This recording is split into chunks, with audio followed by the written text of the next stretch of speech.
കഴിഞ്ഞ ദിവസം ചൂരൽമലയിൽ കണ്ടതിനേക്കാൾ ഭീകരമായ ദൃശ്യങ്ങളാണ് ഇന്ന് മുണ്ടക്കയിൽ നിന്ന് പുറത്തുവരുന്നത്.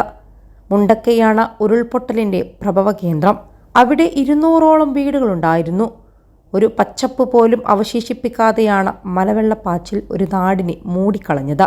നിരവധി മൃതദേഹങ്ങൾ മണ്ണിനടിയിലുണ്ടെന്നാണ് രക്ഷാപ്രവർത്തകർ പറയുന്നത്.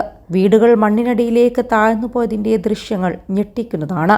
കാലുകുത്തിയാൽ കുഴിഞ്ഞ് താഴേക്ക് പോകുന്ന അവസ്ഥയാണ്. റൂഫ് നീക്കി കോൺക്രീറ്റ് പൊളിച്ചു വേണം ഓരോ വീടിനുള്ളിലുമുള്ള ആളുകളെ പുറത്തെടുക്കാൻ.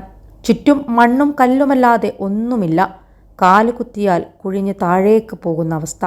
വീടിൻ്റെ മുകളിലെ റൂഫിനൊപ്പം മണ്ണ് മൂടിയിരിക്കുന്നു. ഉള്ളിൽ എത്ര മനുഷ്യരെന്ന് അവ്യക്തമാണ്. മുണ്ടക്കയെ ഒന്നാകെ മൂടിയ മണ്ണിനടിയിൽ നിന്ന് ഇനിയും കണ്ടെത്താൻ നിരവധി മനുഷ്യർ ബാക്കിയാവുമ്പോൾ രക്ഷാപ്രവർത്തനവും പ്രതിസന്ധിയിലാണ്. ഉറ്റവരെ കാത്ത് രാവിലെ മുതലേ മുണ്ടക്കയിൽ ഉള്ളം നീറിയെത്തിയവർ തങ്ങളുടെ പ്രിയപ്പെട്ടവരിലേക്ക് എങ്ങനെ എത്തുമെന്നറിയാതെ സകലരോടും സഹായം അഭ്യർത്ഥിക്കുന്ന നിസ്സഹായമായ സ്ഥിതിയാണ് അവിടെ കാണുന്നത്. 21 ലക്ഷത്തോളം സന്തുഷ്ടരായ ഉപഭോക്താക്കളും 2 ലക്ഷത്തോളം തിമിര ശസ്ത്രക്രിയകളും പൂർത്തിയാക്കിയ മലബാറിലെ ഏക കണ്ണാശുപത്രി Al Salama eye hospital, hospital road, Perinthalmanna. രക്ഷാപ്രവർത്തകരുടെ കണ്ണിൽപ്പെടാത്തവർക്കായി മുണ്ടക്കയിൽ സംയുക്ത സംഘം രാവിലെ മുതലേ തിരച്ചിൽ ഊർജിതമാക്കിയിട്ടുണ്ട്. ചൊവ്വാഴ്ച പരിക്കേറ്റവരെ എയർലിഫ്റ്റിംഗ് വഴി ആദ്യം പുറത്തെത്തിക്കുക എന്നതായിരുന്നു പ്രഥമ പരിഗണനയിൽ നൽകിയിരുന്ന കാര്യം.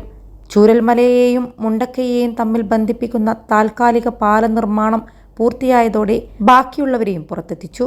മണ്ണിനടിയിൽപ്പെട്ടവർക്കായി ഇന്നും രാവിലെ മുതൽ തിരച്ചിൽ നടത്താനെത്തിയവർക്ക് മുന്നിൽ ഉപകരണങ്ങളുടെ അപര്യാപ്തത വലിയ വെല്ലുവിളി നിറക്കുകയാണ്. ഓരോ വീട്ടിലും സ്ലാബിൻ്റെയും കട്ടിലയുടെയും ഇടയിൽ നിരവധി പേരാണ് കുടുങ്ങിക്കിടക്കുന്നത്. ഈ വീട്ടിലെൻ്റെ അച്ഛനും അമ്മയും ഭാര്യയുമുണ്ട്.